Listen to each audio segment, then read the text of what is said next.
అబ్బబ్బబ్బబ్బబ్బబ్బా చచ్చిపోతున్నాయి మా పిల్లలు కాదు వీళ్ళు పిశాచాలు ఎక్కడి నుంచి పుట్టుకొచ్చారో ఇవ్వ నాకు అర్థం కాదు. మా ఇంట పట్ట లేదు ఇంత అల్లరి ఎవరి పోలికొచ్చిందో వీళ్ళకి కానీ ఓ వీళ్ళతో నేను చచ్చిపోతున్నానండి. నాకు అర్థం కాదు అసలు వీళ్ళు ఏం తింటారండి. నేను పెట్టింది కూడా తినరు. అన్నమంటే ఇరిటేషన్ అంటారు. ఆ బయట నుంచి వచ్చి ఆ చెత్త చెదారని తింటారు. వాటికి ఇంత ఎనర్జీ వీటికి గులకరాలు వేసుకున్నట్టుంటే పొద్దుడిచ్చి లేచి దగ్గర నన్ను ఎక్కి దుంకుతాడు ఇంకొకడు. వాడు ముక్కు మూతి వదిలితే నేనడ వచ్చేది. ఏం బాక్సింగ్ నేర్చుకుంటాను నా ముక్కు బద్దలు కొట్టలేదు. ఇంకొకడు నూనె డబ్బా పారబోసాడండి మొన్న. చూడండి నేను ఇల్లంతా స్విమ్మింగ్ పూల్ చేశాను. నూనె డబ్బా పారబోసి స్విమ్మింగ్ పూల్ చేయడం పెట్టరా పడి నడ్డి విరిగితే ఇంకో పని కాకుండా పోతే నేను వీళ్ళని ఎవరండి సాకేది.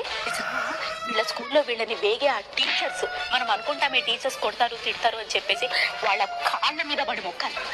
ఇంత గొల తీసుకుంటే ఎప్పుడో ఒక దెబ్బేరా అంటే ఫ్రస్ట్రేషన్ వచ్చి పిల్లలు 40 మంది 45 మంది ఉంటారు. ఎంత సర్దినా పీకేపాటికి ఎందుకండి సర్దడం. ఏది కబోర్డ్ లో బీరువాలో ఉండవు అన్ని నేల మీద ఉంటాయి. అప్పుడు ప్రాణాలు పైన పోతున్నాయి. ఎంత తిని పని చేసినా ఈ ఒళ్ళేమో కరిగి సావదాయి. ఇట్లా పెరిగిపోతున్నాను కానీ ఎనర్జీ వచ్చి సావదాయి. దిక్కుమాలి.